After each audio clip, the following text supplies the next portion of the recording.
Hello, welcome to You Haven't Blanked That. I'm Forrest. And this is Jimmy.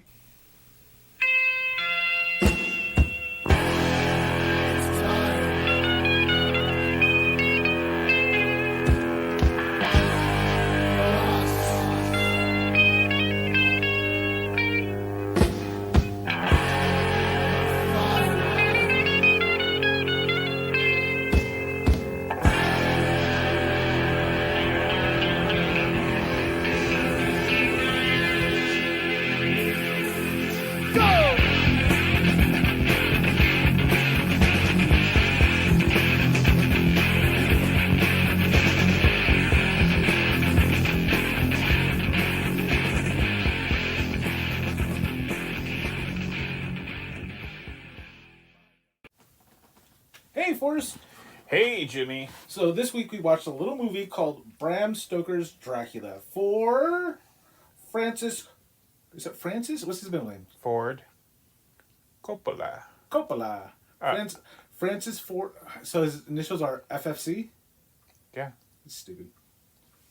Anyways, Count Dracula, a 15th century prince, is condemned to live off the blood of the living for eternity.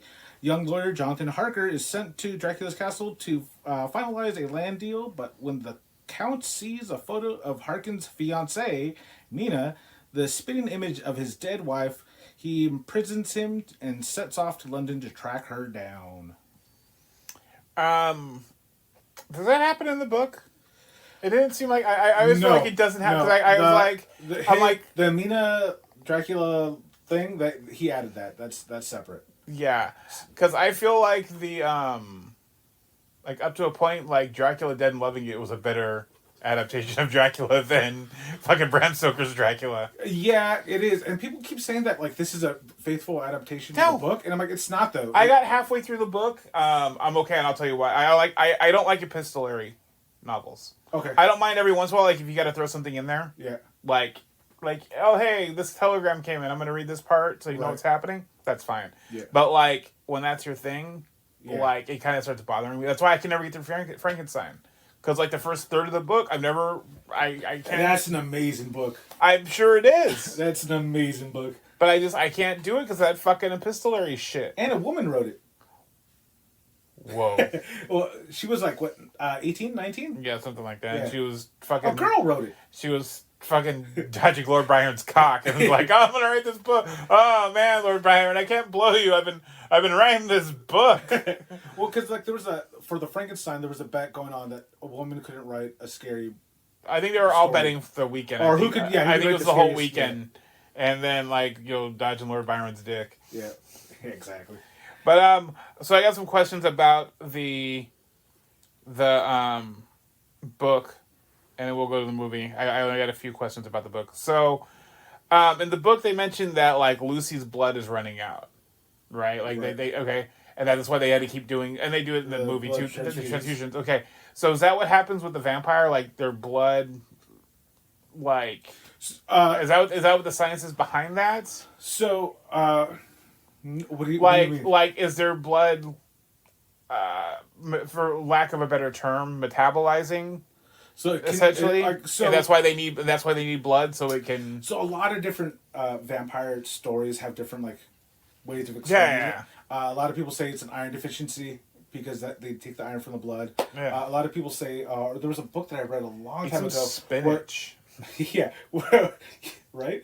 But like the blood congeals in their bodies, which makes them think that you have a strong grip, but it's really just their hands just dead. Yeah. And but the blood is like forcing the blood to move, continually moving, so they constantly have to feed to keep them awake and alive. But which one does that? That sounds like, is that True Blood? Is that what True Blood does? No, True Blood's just vampires. Vampires. Move on. Okay. Yeah. But vampires. This one, they don't talk about it. Yeah, but like I was just trying to figure that out, like because they mention it in the book. Yeah.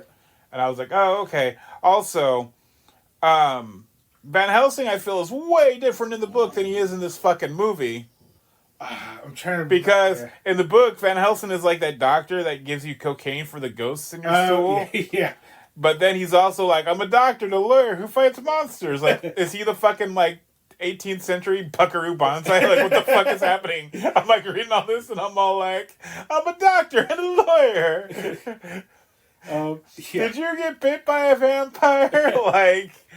There's, like, the book itself has a lot of, like, superstitions thrown into it to kind of keep, like, now, the whole were thing going these around. superstitions that were around, or superstitions that they made? Superstitions that were around. So there was a book called the Book of Werewolves, and this is where Frances Ford Coppola, no, from Bram Stoker, I think, also took the notes from there too, but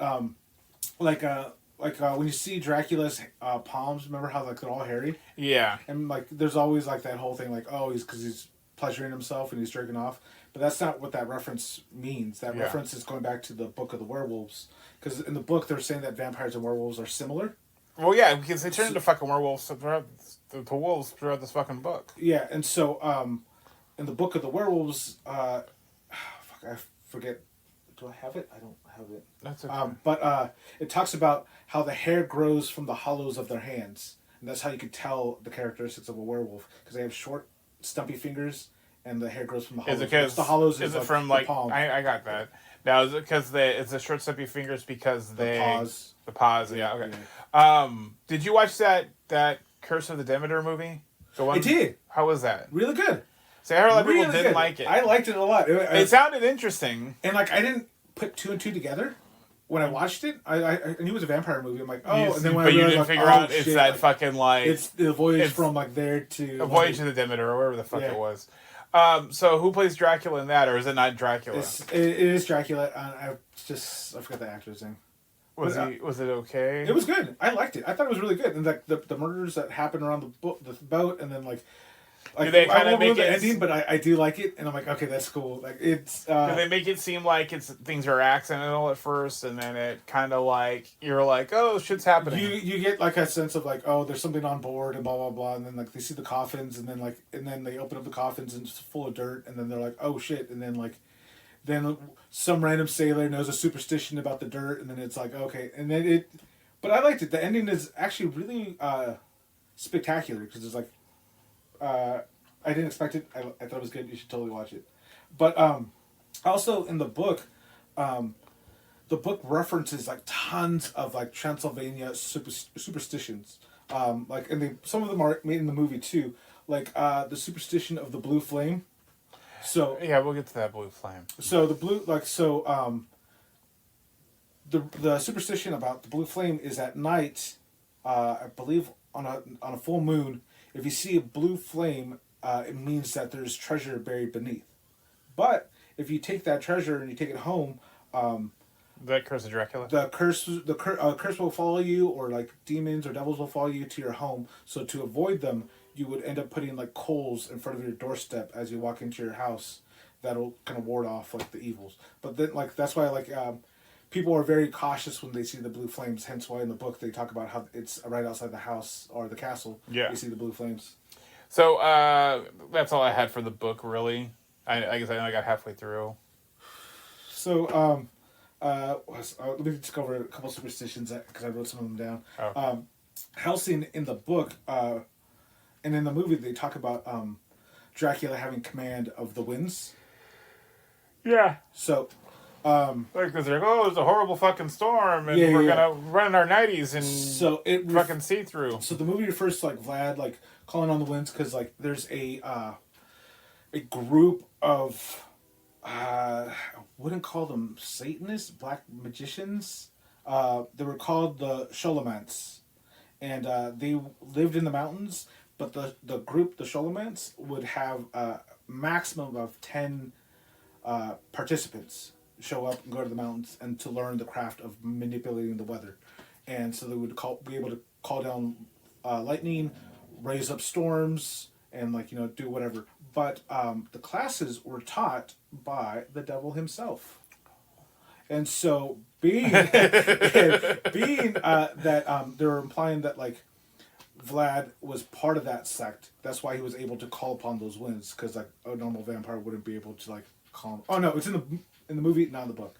But that's Coppola is just adding more stuff to the actual like legend itself. So that whole intro with him, like, did we need that intro? No, and they changed it too because in the book it's in the 1800s or 1800s, but they moved it to the 1400s. That part is.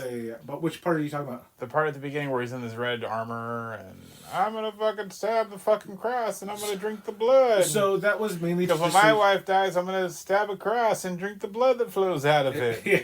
So that was just a. You kind of needed to tie in the story of the love story that happens at the end, but like that. So the love story, Vlad had a wife. No, I get all that. So his first wife actually did jump off of a building, but it wasn't because he was dead. He was dead. They did give the attack. The battle that he fought was at night and lasted till morning, but the battle was actually in the morning and it went on. But his first wife was in the castle, knew they were going to be attacked, and she threw herself off the ledge into the river, and she did it because she didn't want to be captured and raped and whatnot. But also. In the movie, he refers to the river as Argus, which is not the right river because the river that's named after that lady is Ruli Domini. The Ruli Domini. So the Ruli Domini does flow into the Argus, but the Ruli Domini means the lady's river because that's where she ended up like falling and dying. Gotcha. Love seeing Tom Waits. Tom Waits, fantastic. So Keanu's accent, and so I always like how they made fun of that on Saved by the Bell, because they go to a movie at one point and they make fun of it. Do they? Yeah. I don't remember that. But yeah, his accent's atrocious. It's really bad. Winona's isn't bad. It's not great. But it's compared to Keanu. I didn't really like this movie. I'm gonna be honest. You don't like it? No, like everyone's like, oh, this is like one of the best movies that has all these people in it, and I'm like, yeah, it's just okay. Like I like all the people in it. Like fucking. Like all the people in it are fucking people that you've seen in movies, and they're all fucking great and things. Yeah. Like you've seen, and they've like everybody. I mean, I was actually I thought it was funny because I was reading the book, and I couldn't figure out. I always look at the cast of the movie when I'm reading the book. So I have if I have to read the book, or if I'm just because I want to picture somebody, I'll do it. So I thought the whole time that Cary Elwes was playing the Billy Campbell part. Oh, okay. And I'm like, you get the person with the best English accent in the world, and you put it behind a Texas accent. Yeah, but how good was that Texas accent though? It was it's Billy Campbell. Yeah. It's the Rocketeer. Yeah. Which so I was like, this is the fucking Rocketeer in this. Yeah. So Gary Oldman, he was known to be very upset with the production because he was fine with Coppola doing his thing, and then the costume designer. That's like Ashika Tonashi. Yeah. He loved her. Like everything was great, but the problem was you get Winona Ryder, which is she fine for what her role is. You know, whatever sucks, but you could have got someone better. But Keanu did nothing to prepare himself for this role, and his accent was garbage, and it kept fluctuating throughout the entire production. So Oldman was just infuriated because he. For a year, first off, he's Gary Oldman. Yeah, for a year, and he works on his fucking craft. He worked so hard. So for a year before this, when they before the filming, he had a vocalist come with him and practice with him daily to lower his voice one octave. So every time he spoke, it sounded very deeper, more menacing voice. Yeah. And so to keep that. And then have this. And then to act off of that, dude, he got furious. And there was many times where like. Coppola knew what was going on. It was like irritated, so he filmed the two of them separate. And then but Oldman needed somebody to act off of. And then like there was I think it's on Instagram. They've been showing it or I've been seeing it. But like he's in that red Burns boobs head, thing.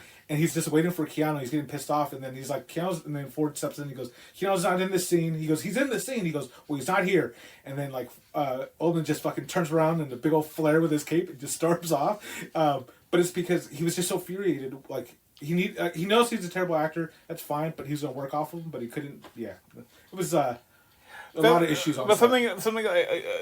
something I don't get about this, and I'm watching like all the shadows stuff and everything. Yeah. But then I'm watching everything else, and I'm like, people who bitch about effects, like movie effects, are okay with this movie. Oh no, for sure, they love this movie. But I'm like, you bitch about all these effects, but you're okay with the effects in this movie. This movie, okay, so Coppola ended up firing his FX team because he told them, "I want everything on this film to be as like an old timey as we could get it. So let's just do everything in camera.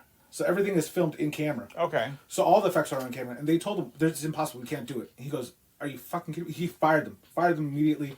Went to his son. He goes, "This is what I Roman want." Coppola, yeah. He went to his son. He's like, "This is what I want to do." Blah blah blah. His son's like, "Oh, 100% we could do it." And so everything on the thing is like miniatures and everything, but everything is filmed in camera. Yeah, so yeah. like, it's amazing, especially with that green fog coming in because it looks so like CGI'd, but it's not. The only thing that's post production effects is the blue flames in the beginning where he gets to the castle. Yeah. And when he's out there I was just like. But those are the only two outside effects. Everything else is in camera, which is incredible. But my thing is like, I'm just like, we all bitch about effects, but this is where we're okay with all this. Yeah, you don't like it? I guess I was just So I feel like this is everybody's like, this is the last good Coppola movie, but like, no, like it's a bummer because I hear that too, and I don't think it is. But I feel like, I love this movie. I like visually, I love this movie so much. I wasn't impressed with this. So like, the costume designer, I wrote her name down. Let me get it right for her. And also this movie is fucking horny as shit. Oh yeah, it is. That book is chaste. Oh. Like that book is really chaste, and this movie is fucking horny as shit. Before I get to the costume designer, just a quick side note. So you know the scream that Dracula makes when he's stabbing the cross in the beginning, and it starts to bleed.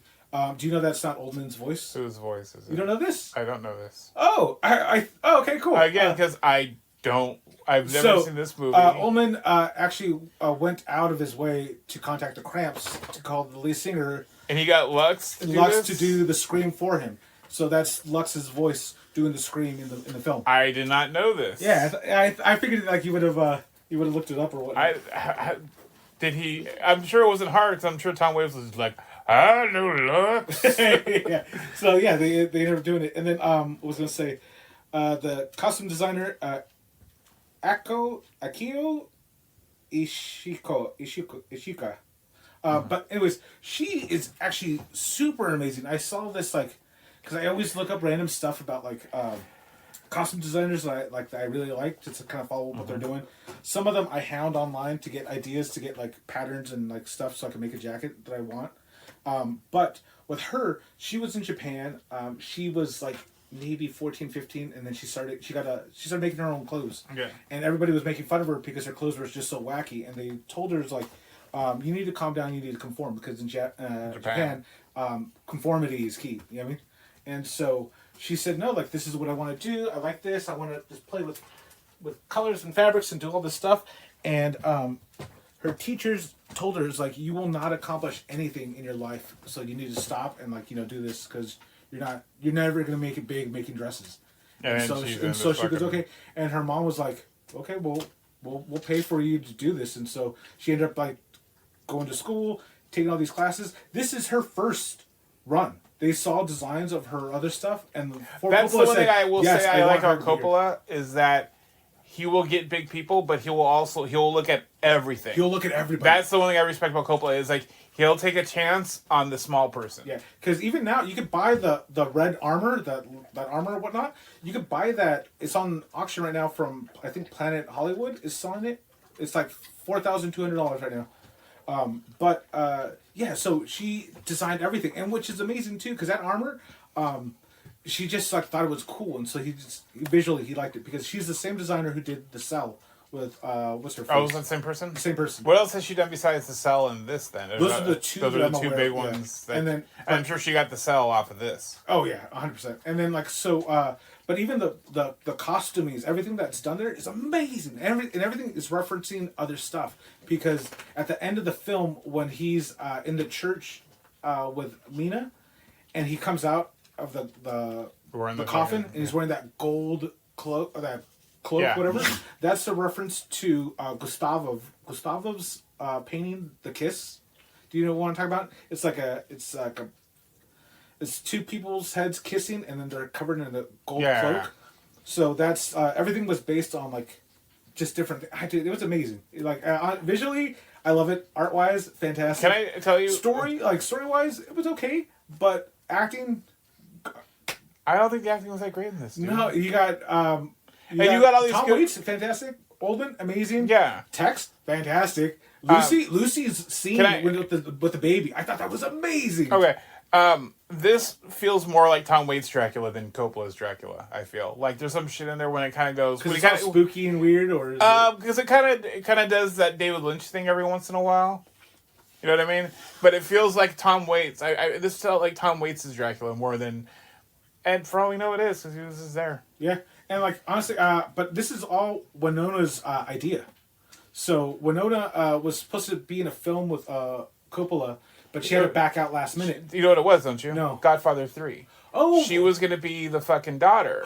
No shit. And then she had to back out, and that's why we have Sofia Coppola as the daughter. No shit. Yeah. I had no idea. Yeah. Okay, that makes a lot more sense. And I was surprised. Winona was actually worried that she pissed off.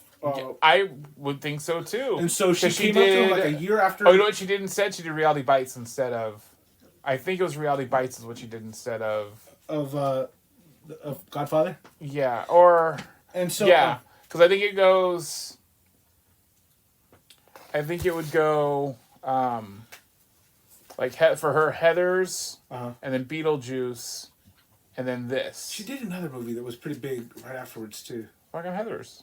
No, but another one. Reality Bites. Another one. Okay, whatever. Okay, DJ Khaled. another one. But so she ended up getting the first script she got, I believe, was a guy named Jim Hart who wrote the script, and she took it to Coppola and said, "Hey, like, I'm so sorry." Scissorhands. What's it? Scissorhands. Was there you go. Thank you. That's what it was. And she goes like, "Hey, like, hopefully there's no like bad blood. Like, here's the script. I think you do a really good job with it." And he was on board immediately.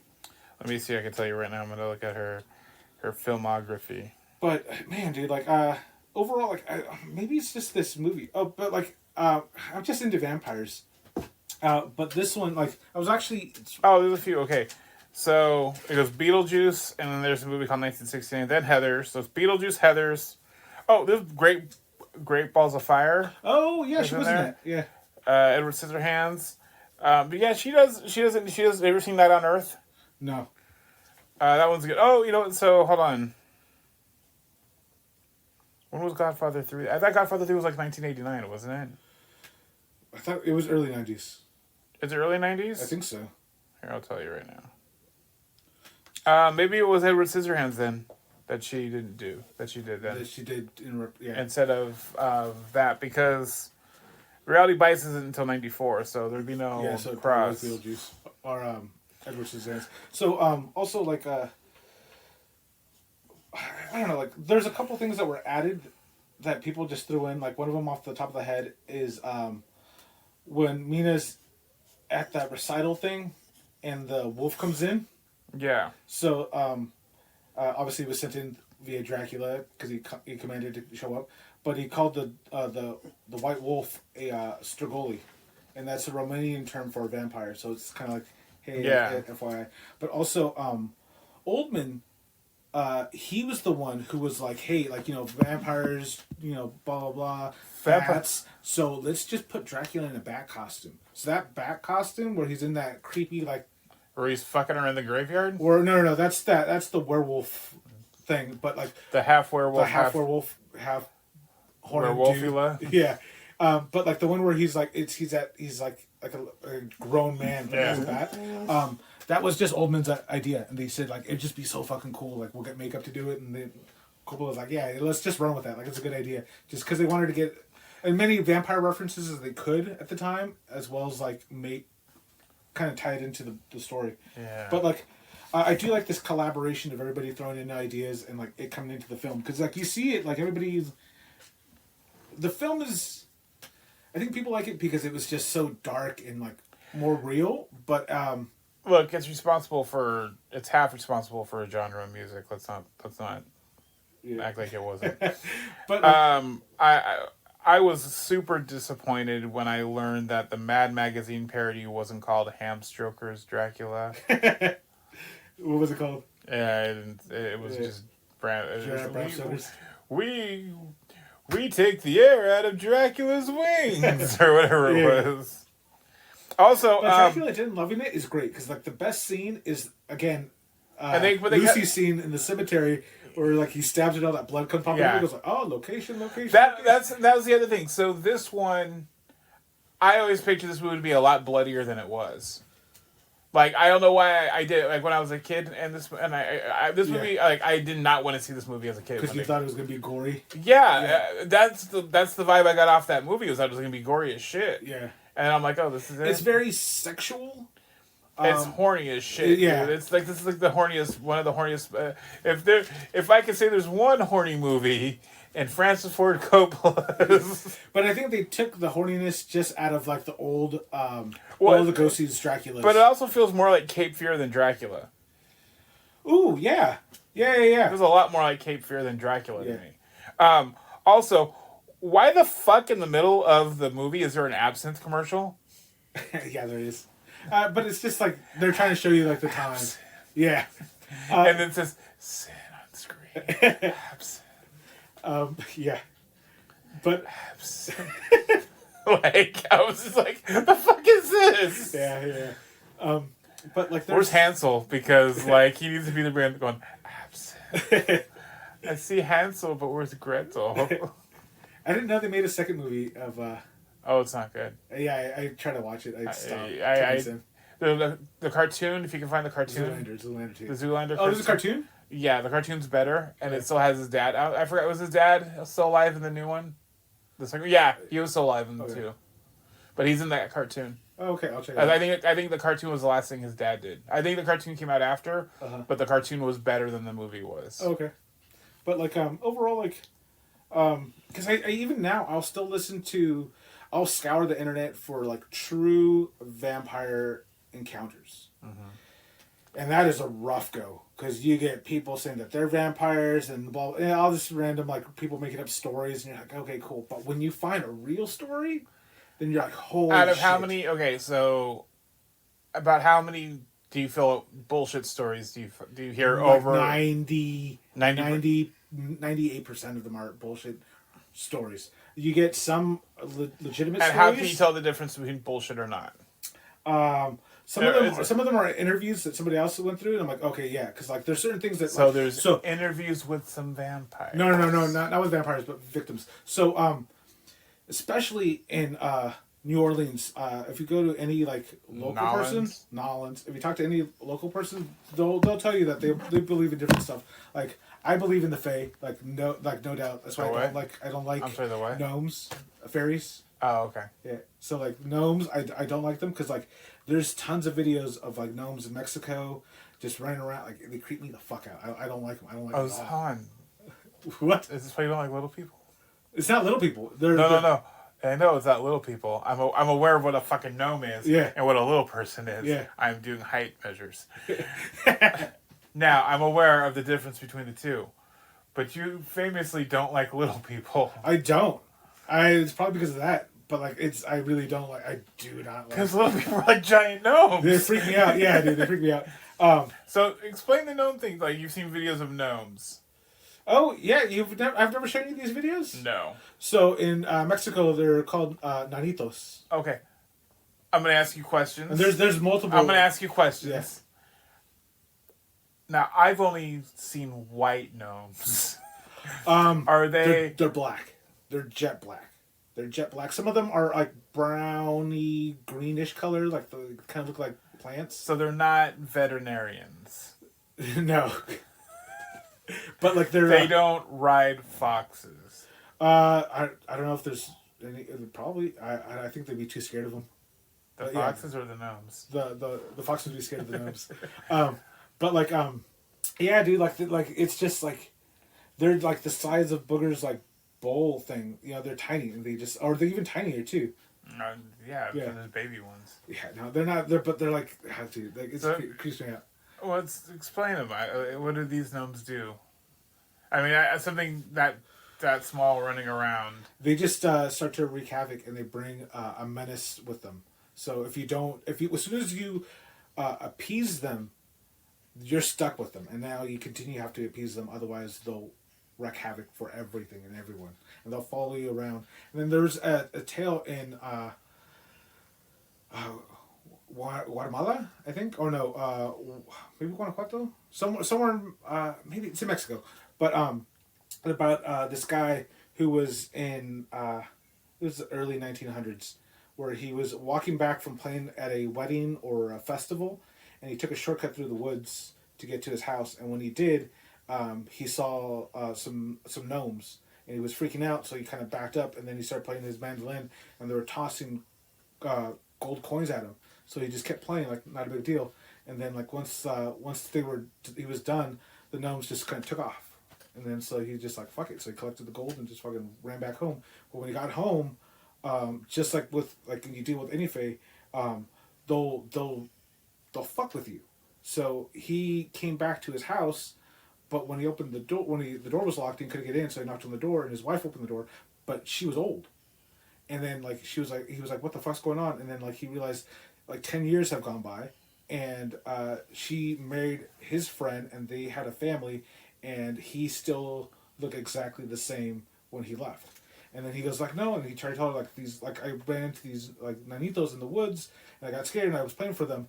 But then when he looked at his hands, they were bloody, and when he pulled out the coins, it was just dirt. It was just dirt that he was pulling out, and then that was kind of the end of it. And like it's like a well-known story of that town, of that state. But like just like with like in the Sandman, when they talk about like the fate, like you don't trust them, you don't ask them stuff, you never give them your name, you never interact with them if you can, but if you do interact with them, you have to be very polite because you don't want to offend them, because if you do, then you're fucked again. So it's one of those where it's like that could stay over there and it could be over there. I just rather not be around anything around them. But yeah, anyways, but there's also videos of like gnomes coming around. They're like, but like if you're standing up, they're smaller than your knee. Yeah. So they're tiny. And then also, but there's little like fairy looking things, but they don't have wings, but they're like sprites type of a thing, like little it's like the little guys in fucking Willow. Kind of, yeah. And then they're tiny and they're just like around, and then they sneak into people's houses, and those you need to be careful too, not to let them in, because then they'll bring malice with them as well. But like but there's videos. I'll show you later on. Like there's tons of videos, but yeah. So when it comes to all that stuff, I don't want nothing of it. Yeah, we were talking about So when I was looking at this documentary, it wasn't a documentary. It was just a thing. But like this woman was talking about how she was hypnotized by a vampire. She was at a bar, and no, it was a guy. It was a guy who was in the bar, and this guy was coming up and talking to him, and then just kind of whatever. But he had a presence to him where he didn't know what was going on. And like he was just kind of like, the guy was talking to him, and then he just kind of like, as per conversation, he just kind of felt super relaxed and just kind of like, yeah, whatever.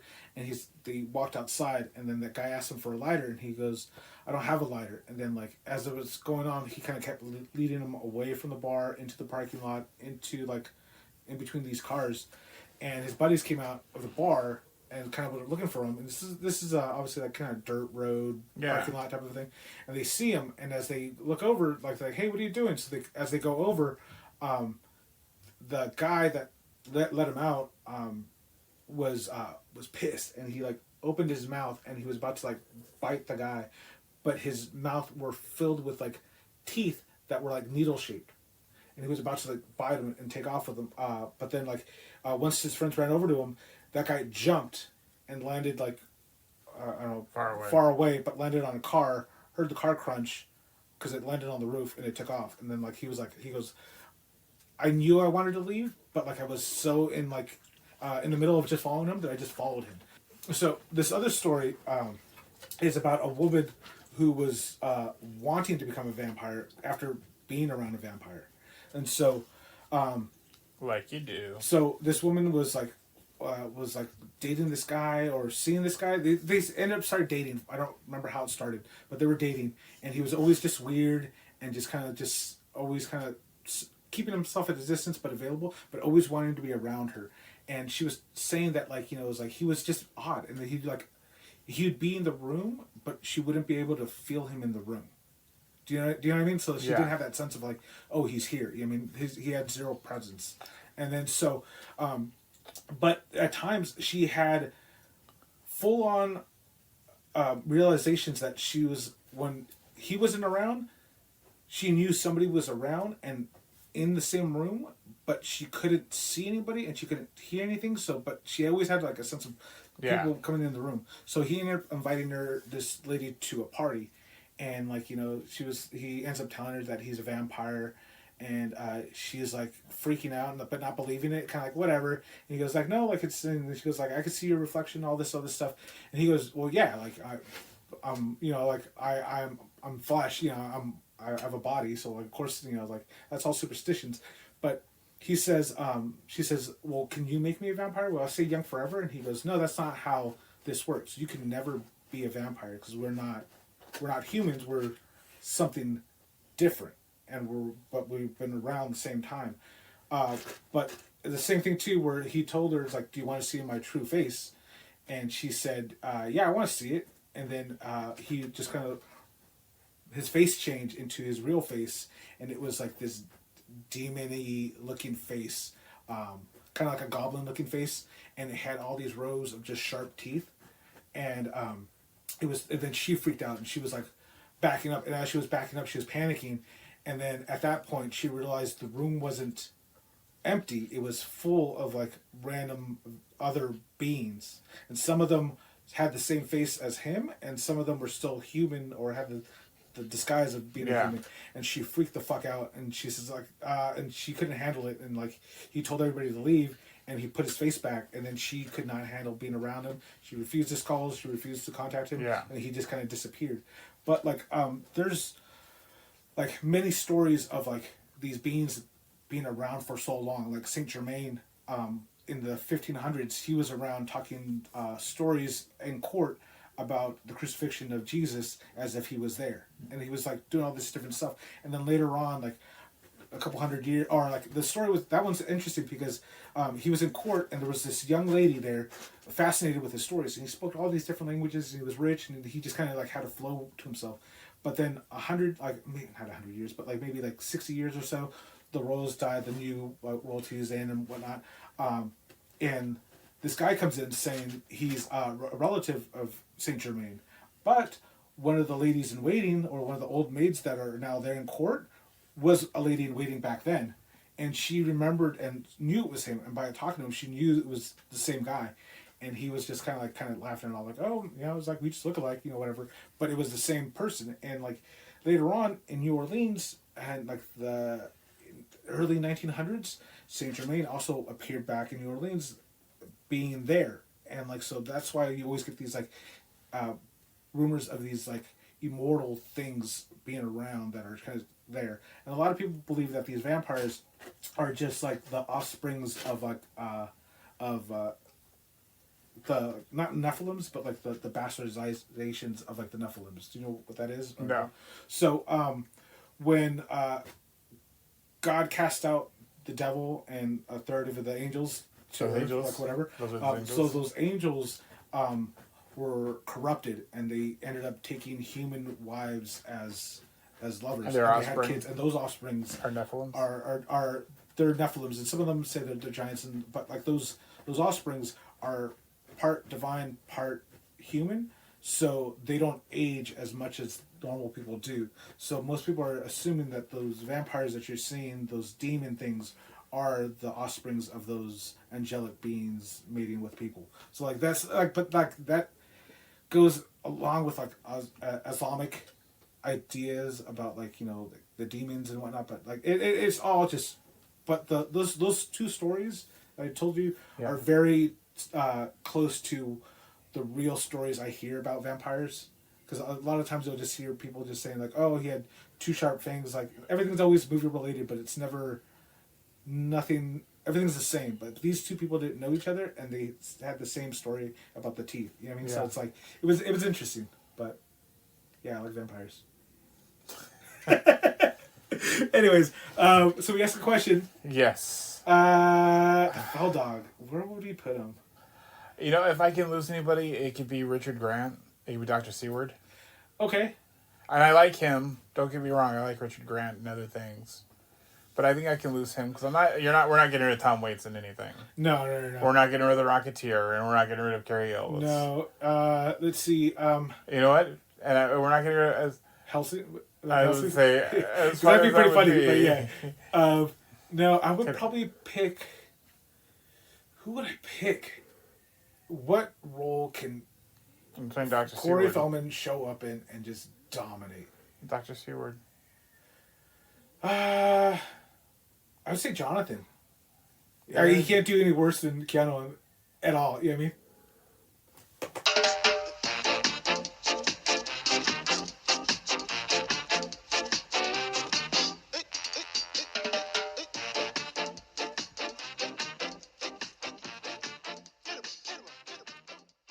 Hey, Jimmy. Hey, Forrest. So what have you been blanking? Oh man, I saw the X-Men '97.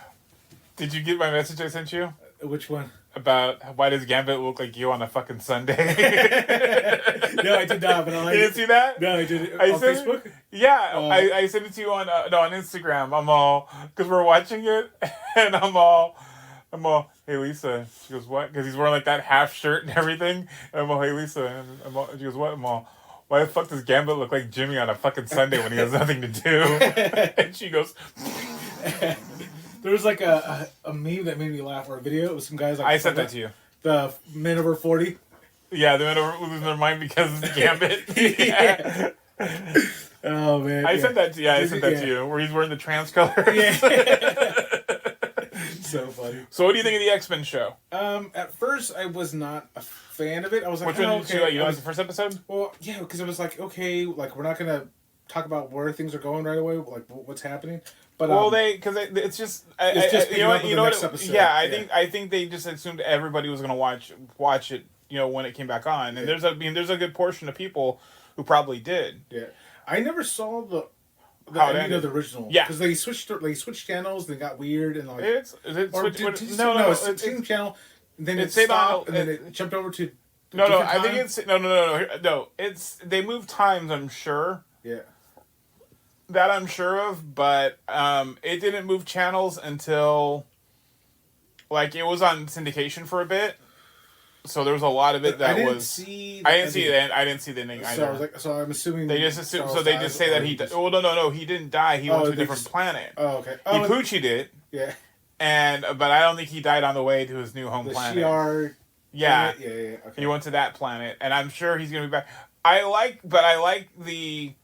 the two cliffhangers they did on that show because the WB X-Men show. That one wasn't that great. Yeah, I didn't like that one. I didn't like it. Go ahead. That's on the Disney Plus also. Oh, okay. Yeah, something else not to watch on there. I like the cliffhanger of the first episode where you're like, oh, we're the X-Men and we're gonna lead shit, and then Magneto's like, you sure about that? Sure of that? Yeah, sure. Are you sure about that? Yeah. And then I never read the Madeline Pryor shit. Okay. So I didn't know all that story until then. And I know it's kind of like it was very condensed. Yeah. But I think they condensed, I mean, I heard it was like a 20-issue thing that I feel like they probably did the best they can do to condense it. Yeah, like how Jean was like, he's coming! And then like Wolverine's like, Sinister! Magneto! Save the baby! The baby! Oh shit. The look of panic on his face, like, oh fuck. But the Cyclops using his beams as a concussion beam to push himself back, I thought that was pretty dope. They're making up for Cyclops on this show. Like they're not making Cyclops the piece of shit that the little puss that he was. I always liked him, but yeah, Wolverine just stepped all over him the entire show. Yeah. This week's was good. Yeah, I've enjoyed. Did you like the second episode? Oh, Jean, what? No, you didn't pick up what they did in the second episode. It was no, where it was the X-Men stopped January 6th. Oh yeah, I did see that. I was like, oh, okay. But honestly, that what this show's been so far is what that show should have been in the first place. Oh yeah. But yeah, dude, overall, because I like it's just I'm annoyed that it's like weekly because I want everything. Well, everything was weekly before. I know, but I don't. I'm a fucking adult and they ruined me. But they're already doing a season 2. Oh, cool. And they were working on a season 3.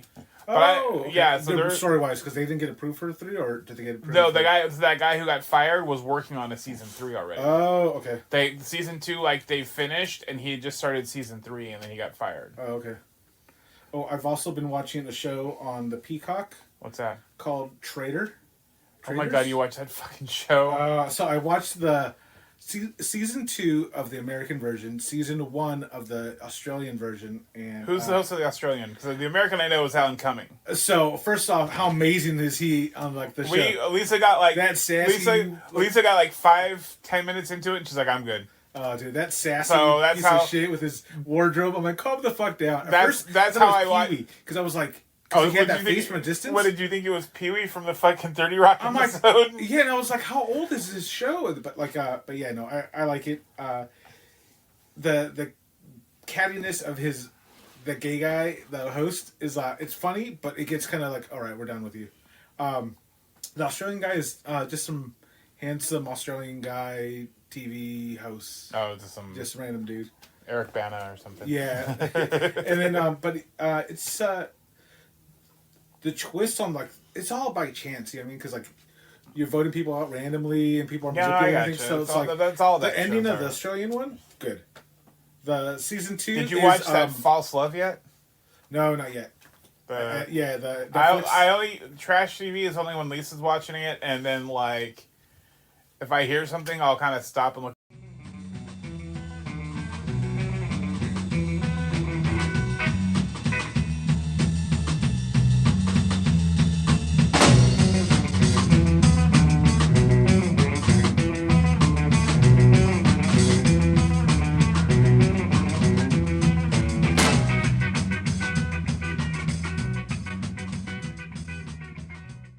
Hey, Jimmy. Hey, Forrest. So next week for Frances Ford Coppola month, we're gonna watch The Conversation. The Conversation. So a couple of people at Subways chit-chatting. We'll find out next week. Well, that's gonna do it for the episode this week. If you have any questions or comments, you can hit us up at our Instagram at YHBlankThat. Or you can email us at yhblankthat@gmail.com. Bye. Bye.